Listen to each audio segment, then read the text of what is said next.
What's up, family? It is Caden here with Urban Finance. I am excited for this conversation. I'm here with Adrienne from Tailored Wealth Saver. She is a financial counselor. Adrienne, won't you tell the folks a little bit about yourself?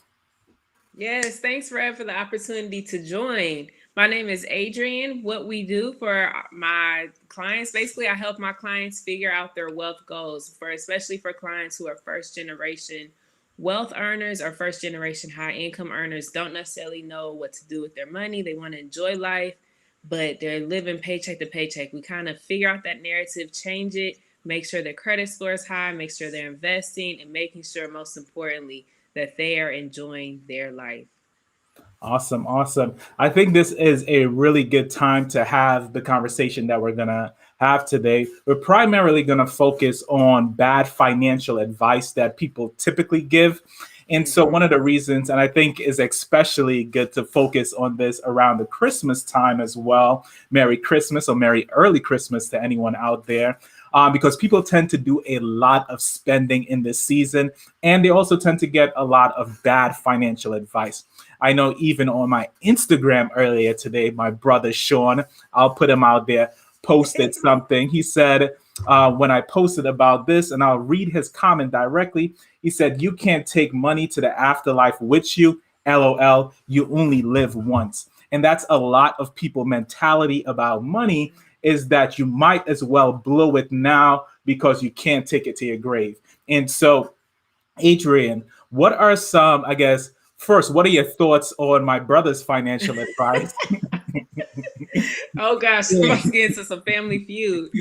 And So also, one, the truth is you honestly do only live once. So we definitely want to enjoy life. However, because you can't necessarily take it to the grave with you, you want to be able to ensure that even though you can't take it with you, you can build that generational wealth for the whoever's to come after you or pass it on to someone. So yes, we want mm, to enjoy life, but here's the deal.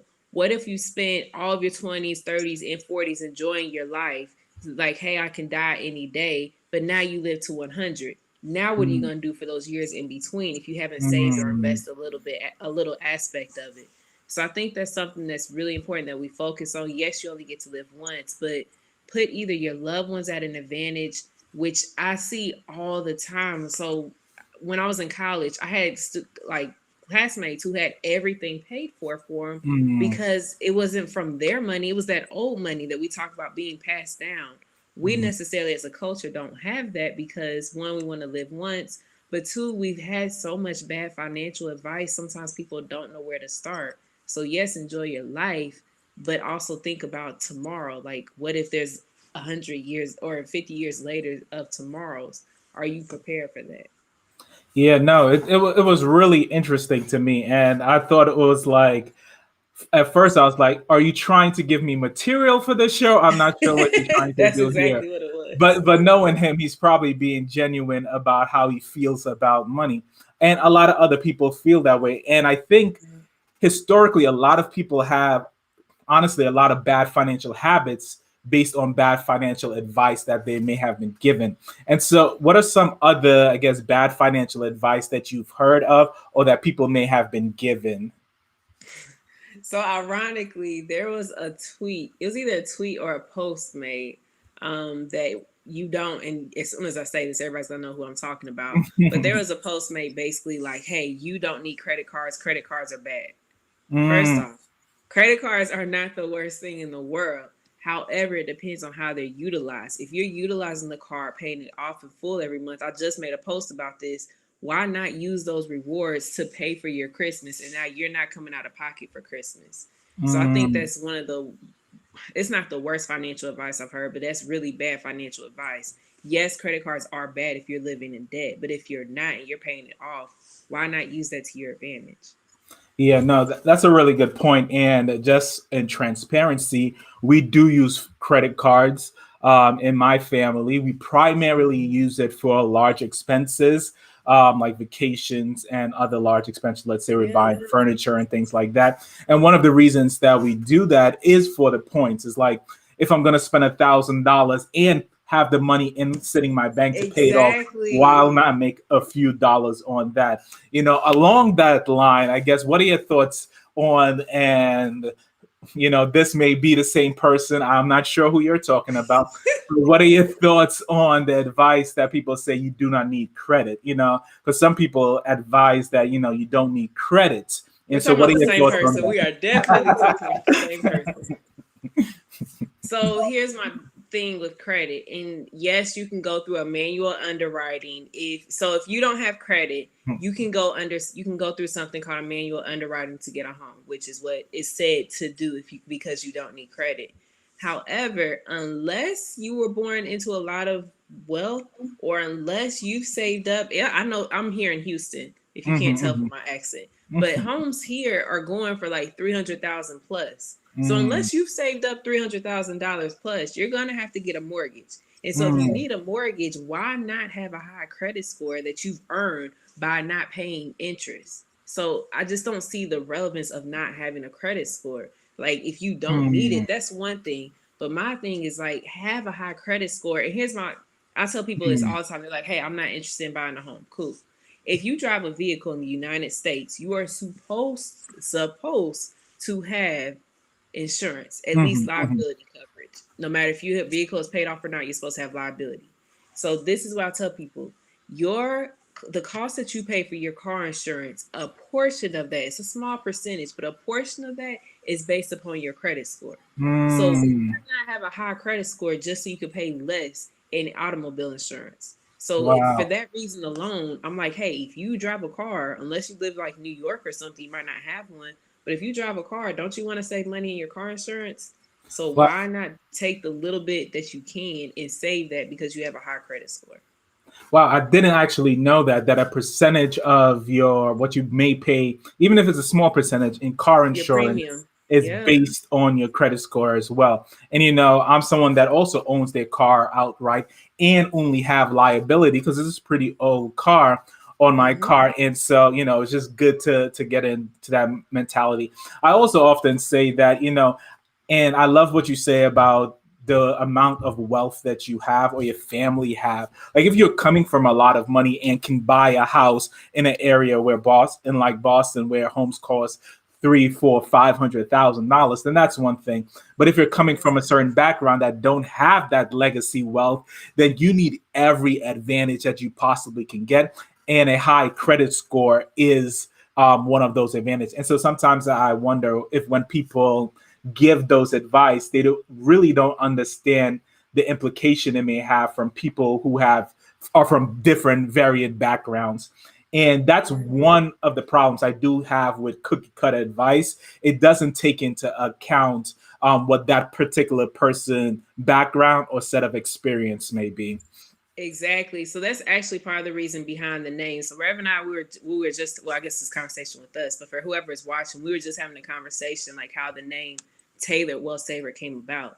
One, my maiden name is Taylor, so that's the first reason. But the second reason is because finances are not just cut in like cookie cutter. Mm, Everybody has a different situation. Everybody's mindset is going to be different. You can take two people. So I used to work for the military. You could take two people in the military, both same rank, both same amount of years in the military. They're making the same amount of money.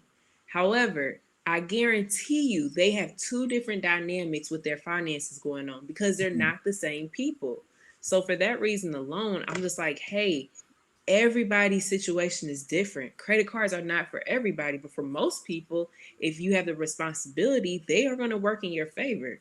And that's my only thing against like this cookie cutter advice. Like everybody's situation is different, and you mm. have to be able to understand that.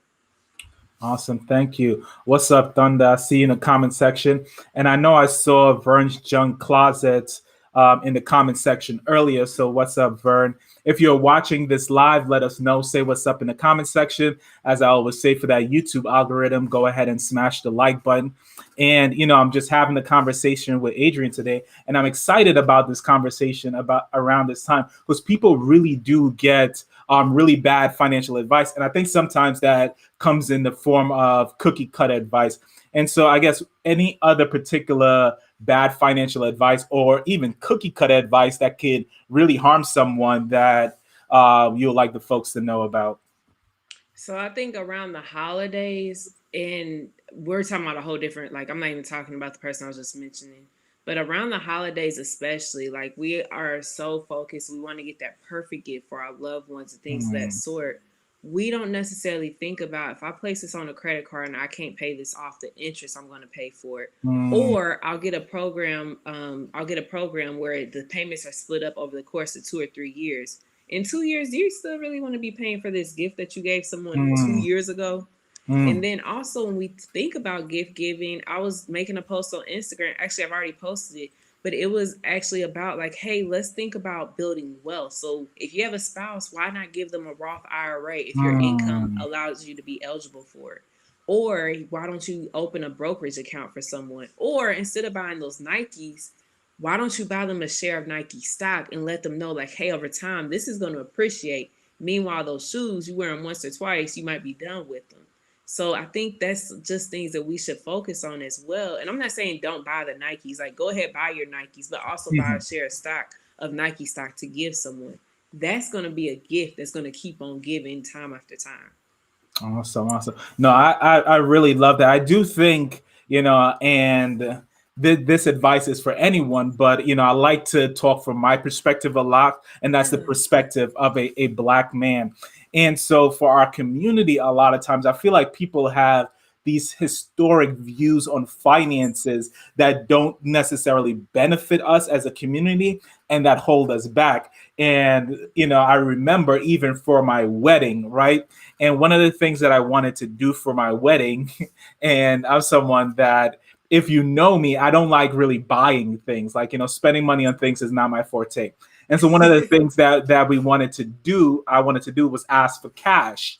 Um, Mm-hmm. and it wasn't my wife, but someone else say, "Oh, asking for cash in a wedding is tacky." And I was like, the Jews primarily give cash as wedding gifts to help people Right. buy homes and things like that.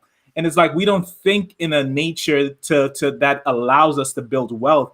And some of our habits, like asking for cash is tacky to potentially buy a home, is something that is actually keeping us back financially.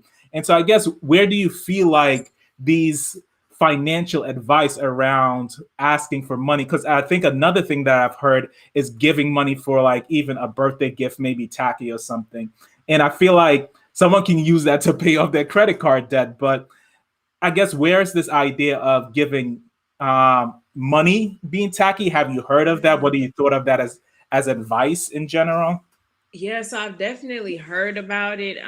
One of when you were saying that, it just made so much sense to me in my brain. So one of the things that actually happened, and I will do this. Like, I rarely will give someone money for a birthday gift. If I know that they have something to pay off, then I will actually contact the company and pay it off for them. Mm, Or if I want to give someone money, I'll get them a share of stock of some type of stock I've done research on. mm, But if it's like going towards a home purchase, you have a goal for that. Let's work together. Let's figure something out. Maybe I open up a CD where, if your goal is to, I don't know, get this home in a year or so, I can open up that CD. But when it comes to actual weddings, this is one of my biggest concerns. Like, when it comes to weddings, as a culture, and I'll say weddings and baby showers. As a mm, culture, and I love it about us. Like, when we do something, we do it big. Like, it's we do a big, magnificent. big. Yes, and I love that about us. But at the same time, all that money we just spend on that, what if we put that towards something else? Mm, Or all the money that the family spend on it, the gifts that you give, why don't you, if it's a baby shower, why don't we give a gift of getting a was it a 529 plan? Why not we start a college savings plan ahead of time before the child's born, so that when the child does this, if the child decides to go to college, then they have money available to them. Or why don't we go open? I don't. So for my godson, I buy him like usually about a quarter. I buy him like a fourth fractional share of Disney stock. mm, So for him, I'm buying this for him so that when he grows up, like, he has this stock available that he can do whatever he wants with it. Or why don't we get a life insurance policy, which is something I think mm, we don't talk about enough at all as a community. We mm, mm, we depend on so many other things instead of getting our own life insurance policy. So why don't we get a life insurance policy? That way, if something does happen to the child, now the family's taken care of. Or if we do it as whole life, now they have cash that they can borrow from if they decide to go to school. So there's so many things that we can do, but I don't think we have the education. And we've, like, back in the day, I don't know, like 50s, 60s, we were getting life insurance plans as Black people, but they weren't actually real plans. So I think the history of us being taken advantage of, people are so weary because it's like, hey, we've been taken advantage of for so long, we don't know what to trust. So now that there are a lot of us learning information, we see Black millionaires, Black billionaires even, we're trying to gather and trying to figure it out, but we still have the mindset of being stuck, of just spending and enjoying life right now in this moment. Oh wow. No, that's beautiful. And you said so much that I like to unpack.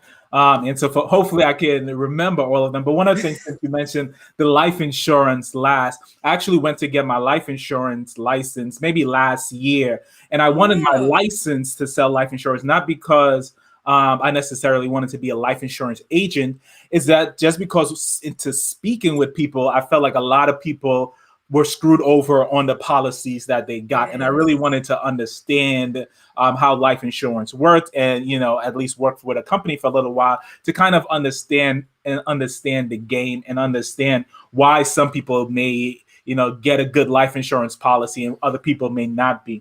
I Yeah. remember one of the things that had always stuck to me as a little child is Malcolm X's book, The Autobiography of Malcolm X. And one of the things he talked about is the fact that his dad had a life insurance policy, but the life insurance policy never paid out because in that time they said that a Black man who was clearly beaten to death committed suicide. And so that was kind of like when you said that history of trauma has us to do. Even if I Yeah. get life insurance, It one, might not pay they out. might not honor it because I'm Black, or two, if I get life insurance, another thing that Black people feel sometimes is that I might die soon, and I don't know where that came from either. And so it's just interesting philosophies on life insurance. Thank. What's up, Verns? I talked about you earlier. Thanks for joining us. Thanks for being in the comment section.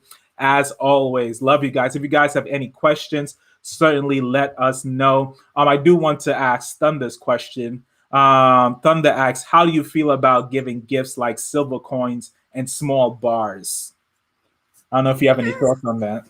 I really, honestly, I don't have thoughts on it. Like, it's something that, well, historically has appreciated over time. So I Mm, have, like, if it's a gift that will appreciate, I am for it. Like, beyond for it. If it's a gift that, hey, my child's gonna play with this doll, and 2 months later, the child's not gonna like the doll anymore, then mhm, we just really waste time. Now, granted, you got to see mm, the joy in your child's face, but yeah.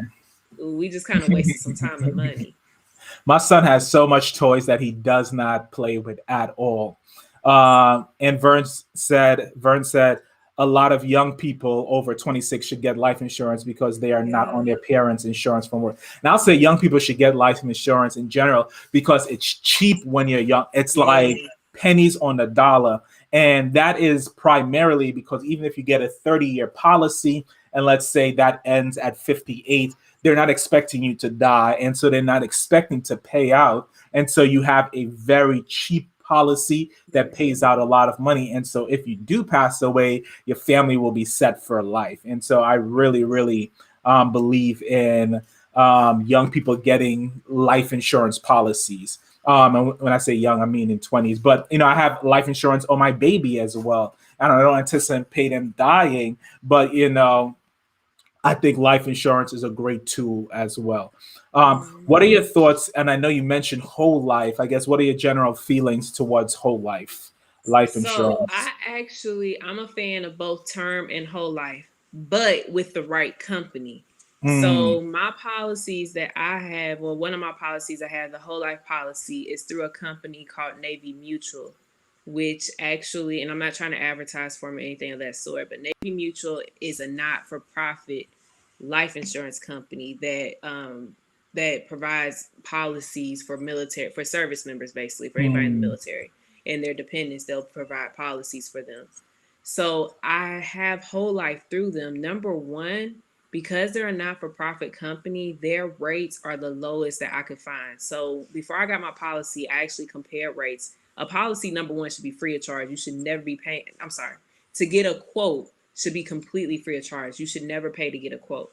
So when I got the quote, I actually contacted 3 other companies, and I contacted a private, I guess he's a private insurance broker. I'm not sure, but I contacted him, and he looks at like different companies, and he actually said, there's no way I can beat this policy. Like, this is a great policy. You better get this policy. So that's why I say whole life with the right company, I'm a fan of. So I know when I pass away, large sum of money will be paid out to whoever my beneficiary is at the time. Um, so whole life I'm a fan of, for if it's for your entire life, but I'm a fan of it with certain companies, because people can take advantage of you with whole life, and especially if the company pays commission. The life insurance company is making a lot of money off of you. Like, that's at the end of the day. Yeah. Term, I'm a fan of for specific reasons. Example, we purchased our home. I got a term policy in case anything happens to me within the time frame before the home is paid off. Then my family can stay here without worrying about a mortgage payment.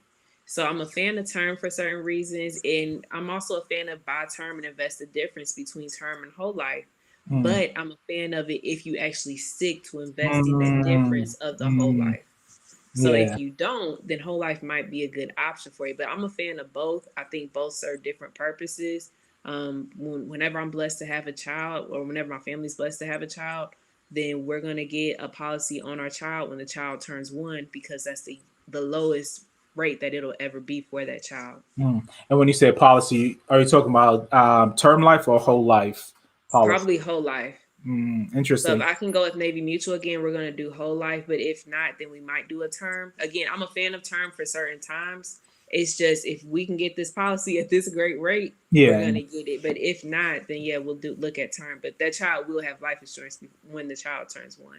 Yeah, no. Like I said, our son, and he's not even 2 yet. He has a policy as well. And so I would say that, whole life, and I think you mentioned this, whole life is in a lot of companies very beneficial for the agent. It is the policy that usually pays the most commission, and I like the fact that you have a nonprofit. But I also think there are some situations where whole life makes sense. I always do tell people, I feel like whole life is better for those that have a lot more money to play with, than term life. For me, everyone should have a term life policies, and whole life is very more specific to an individual situation. As a life insurance agent, whole life will make sense because you will actually get that commission back as well. And so, I always advocate for term life. I always caution, when selecting whole life, because most people that I know, probably should not be looking to that. But I do think, it is beneficial for a lot of people. So I love that perspective. I love to even find out that there's a nonprofit for Navies out there, or veterans that do that type of stuff. So that's beautiful. I've seen you post about this. I figured I'd ask you, what are your thoughts on Forex investing in general? So Forex. First off, a lot of people some people understand Forex. I don't think it's always understood. When it comes to these Forex investors that I get DMs from saying, hey, you should invest with Forex, blah, blah, blah. First off, I don't know who you are. You have 2 followers on Instagram, if you have that.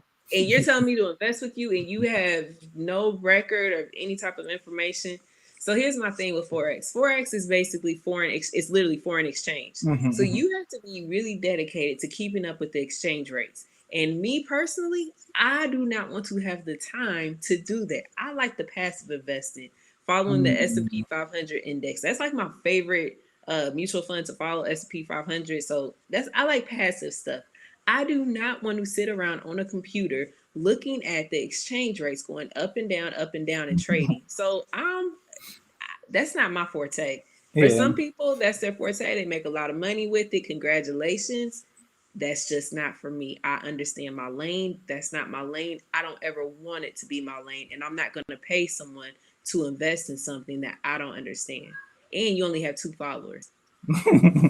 Yeah. No, I have a good bit of friends that, on Facebook, not very close friend that trade Forex, and I'm always teasing them. But I'm very similar to you in terms of my investment strategy. I always say about 98 to 99% of my wealth goes in the S&P 500.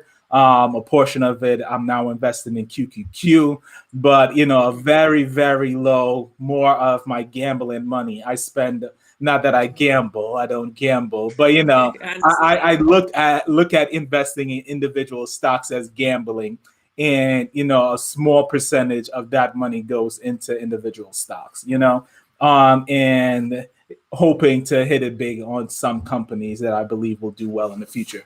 But I agree with you. I don't want to be stressing over where the market is going. If Yeah, you that's got, not. go ahead. No. I'm listening to you. No. I was just gonna say, if you guys have any questions, let us know in the comment section, and I'll be sure to ask Adrienne for you.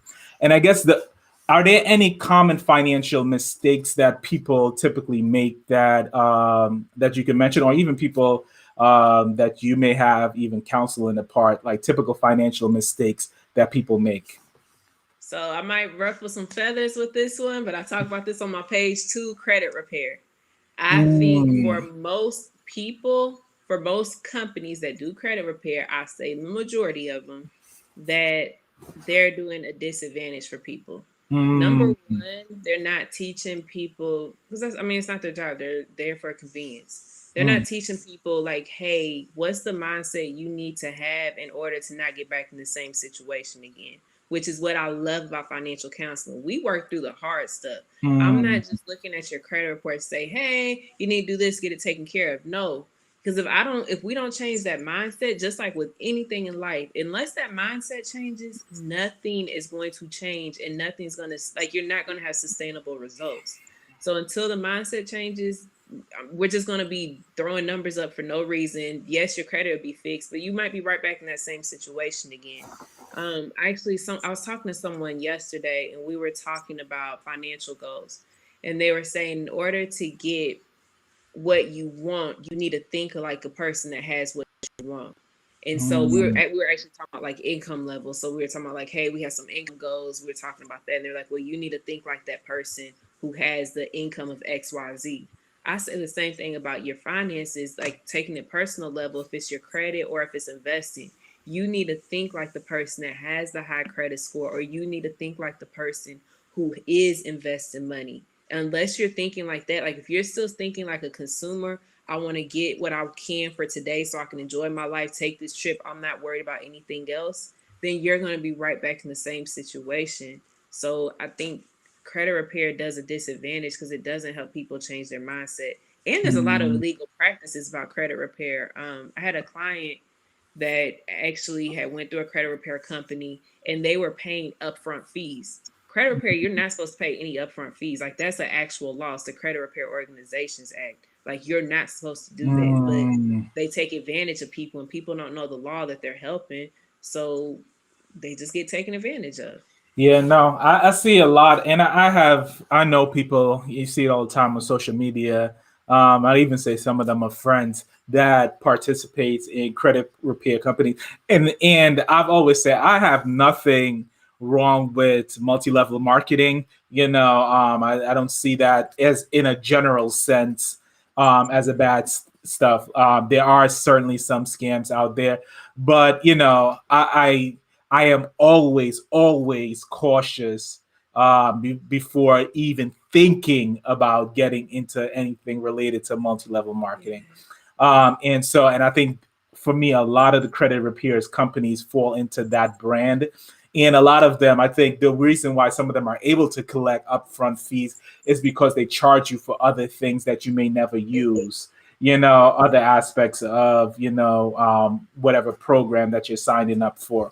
Um, Vern asked, and to just honor the question, what would you suggest for low income people who may not be able to afford life insurance?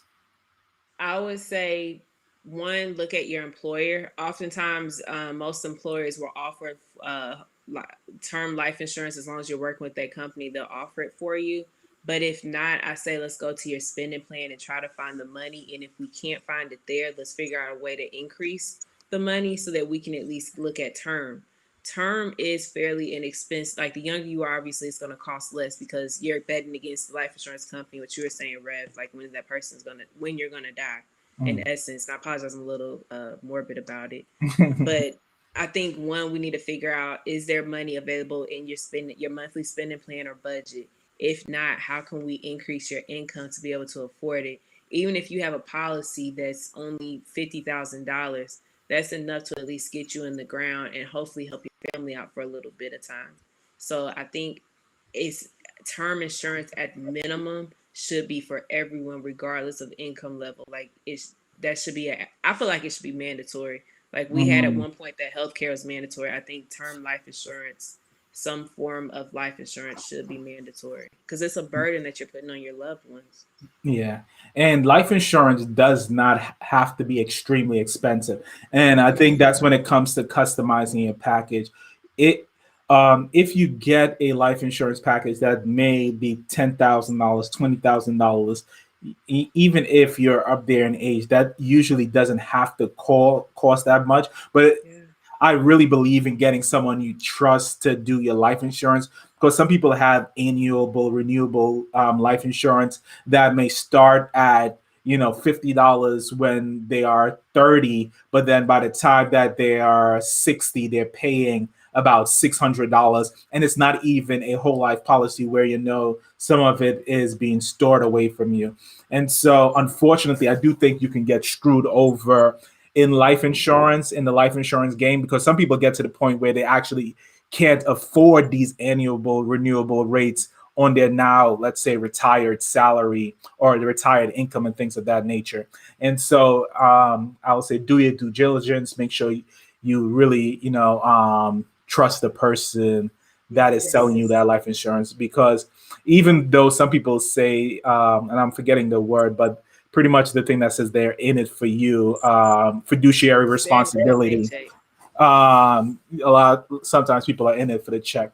And so we'll close with this. Since it is the Christmas season, I guess any general advice you will give people about either not spending too much during Christmas, things you've seen during the Christmas season. Because even me, I'll be honest, I think our Christmas budgets maybe like $7,000 or $8,000, and it's an insane amount of money that people spend during the Christmas season. And I would say that 2 years ago our Christmas budget was $0, and so I think we want to kind of spread the love a little more this Christmas, probably not next Christmas and the Christmas after that. But and for a while we were really telling people, don't buy us any gifts, we're not getting you any gifts. We want to focus on paying off debt. We want to focus on building wealth. I guess any general advice you'll give people around this Christmas season where people truly spend more than they have. Yeah, so I think my biggest thing I always ask is 2 years from now, will you be thankful for that gift that you purchased? Or will Hmm. you be thankful for receiving that? Or would you have rather, like you said, Rev, put that money towards something else? So for me, I try to primarily buy gifts. If I'm gonna, I don't really buy that many gifts. I'm a little frugal. But I'll get Hmm. somebody a handwritten card. I will give you a handwritten card any day, tell you how much I appreciate you, love, and adore you.